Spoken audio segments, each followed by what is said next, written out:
And welcome back to the hot stage, and we are talking WRC rally. Yes, the Hyundai boss being quite wary of Toyota. Now, if you really looked in the mirror and were really honest, Toyota could have just as much, and I think, as Hyundai had the speed to win both the most recent rallies in Monte Carlo and Sweden. They had the potential. Obviously, they did not, but that's the beauty of rally, isn't it? Also, we'll be talking about Tanak from the Hyundai team. He really needs a clean rally. The next rally is the Safari Rally. Yes, one of the more difficult ones potentially, but he needs a good one, doesn't he? Disappointing start to that championship. And we're also going to talk about the future of rally. There's a really interesting article, as you can see here, about that from dirtfish.com. But let's start with the Toyota boss, Hyundai's boss, being quite wary of that Toyota. Yes, a Beetle, probably got that. Cyril warns of the Toyota threat, despite obviously Hyundai's, let's be honest, very successful start to the campaign. Now, despite presiding over Hyundai's, what is their best start to a rally season yet, as reported on the WRC homepage, their team principal has still marshalled caution over the pace of the reigning champions Toyota. I guess he's no fool, because he knows that Toyota have a very fast car. So his Hyundai based team, they won Rally Monte Carlo, and Mr. Lappi, yes, he won Rally Sweden, albeit surprising, but very well done to him. And so the Hyundai Toyota team, though, because of this potentially this weird point system, they remain tied on points at the top of the manufacturer's championship table. Understandably, delighted with Mr. Lappi's win early this month. Cyril said it's been a long wait for EP and Janet, the co-driver, and they have done a mega job. We knew having a shared car would be an advantage for road position in a rally like this one, but equally, the job they've done to navigate a number of challenges has been fantastic. And he paid tribute to his presidential predecessor, adding, "I would like to thank Sean Kim for his trust in EP last year when we faced moments of doubt." Now, talking more about Toyota, he pointed to Sunday morning in Sweden, where that rally won. It was the car to have in the snow. Evans dominated on that final day. Once he had a decent position, Evans showed us that he had the speed to win Rally Sweden, although that his unfortunate position and that ridiculous snowstorm cost him so much time. And once again, Lappi was, let's say, cruising to victory at that point. And he said, we shouldn't underestimate the reality check from Toyota this morning. Their pace on that opening stage was something else, and that was on the Sunday. He's talking about that last day, and it is a good result, but the positions in the championship standings show that every single point counts towards that final result. Absolutely it does, and it's good, obviously, to see that Hyundai have had a really, really good start. I don't think they were lucky. I don't want to say they were lucky. They weren't, because essentially people around them were making mistakes, and despite maybe having the speed, weren't good enough or slightly unfortunate. And the Hyundai team has made the most of their opportunities without a doubt. So from a massive thumbs up from the Toyota team there. You cannot fault them at all. Now, talking of Hyundai, a clean Safari is going to be very important for Mr. Tanak. Yes, a Hyundai Motorsport driver on Tanak. He heads into this month now, because it's now March the 1st, Safari Kenya. That's on the 28th to the 31st of March. I believe that's over Easter. But he's in search of what he needs, a mistake-free weekend.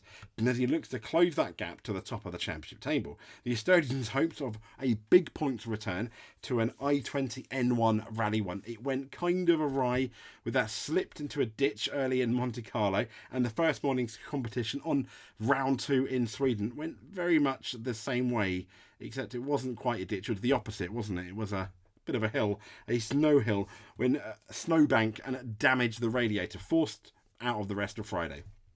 And the 2019 champion ended up 41st. Yes. Now he heads into Africa for round 3. He's 27 points adrift of the leader, Terry Neuville. And he said, from my side, definitely too many mistakes to the start of the season. But we know we can be a lot better. We're looking forward to having a clean rally in Kenya as clean as you can do, I think, in the safari thing. I mean, the car's going to get dirty, isn't it? But obviously, the mistake on Friday, he said, was frustrating, and afterwards, even more so.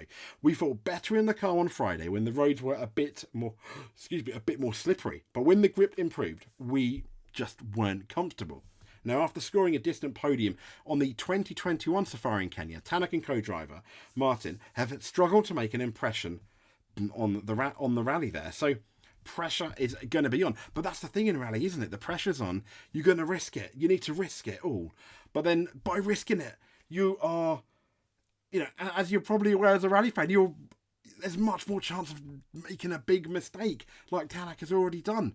And it kind of like spirals out of control. So he needs a solid here. I think if he gets a podium, he's going to be happy. Even if he falls behind Neville and Evans, the fact that he's finished a rally in a good position, I think will be enough for Tanak. But that's the thing. He's gonna go in there wanting to win one mistake. And that's it.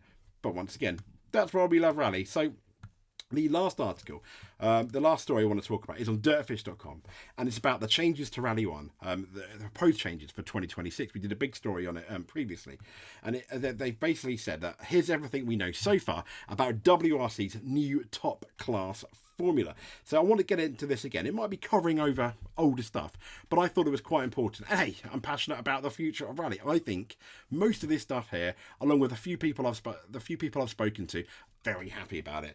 And after months of work by the FIA WRC working group, proposals for a new technical regulations for the rallying's top level are in motion. And it says here, it's important to remember that these are proposed, inverted commas coming out, proposed changes. And now what the next generation Rally 1 car ends up becoming is very much still up in the air and down to how the directives are set out and implemented, it says there, in what's going to be these new technical regulations. And it said Dirtfish was one of the select few international media outlets to get this inside track from WRC working group leader, none other than, as you can see him here, smiling on your screen, David Richards, and the FIA Road Sport Director Andrew Wheatley on what these new regulations are intended to look like. So, as we know, Richards explained the thinking behind these proposed changes. He said about these Rally 1 cars, my personal view, I think, shared by most of the other group, is that we need to have a more level playing field where a young driver, and I really like this bit, he says a young driver coming from France, Germany, Finland, Italy, can buy a car or have access to a top car of an equal standard to the factory teams, he said. And that's brilliant, giving a chance of kind of like more like privateer teams coming back into rally and allowing them to be, successful, giving them a fighting chance. And he said this is just not possible today. So he wanted to get back to a situation where that was a reality. He goes on to saying you can't stop the manufacturers from spending money. Fair enough. They'll spend whatever the value is to them. And that's also a problem in Formula 1 and the top echelons of a lot of motorsports. So rally is going to be no different. And he said they'll spend whatever the value is to them. And if somebody at the top of a car manufacturer says, I want to win the World Rally Championship, I will pay whatever it takes, then that will happen. And we must make the regulations such that spending money doesn't make the difference. He said, so that's the challenge. And below is what the WRC working group has proposed to make that happen. So then when talking about the chassis, the space frame chassis is going to remain the basis for Rally 1 into this second generation.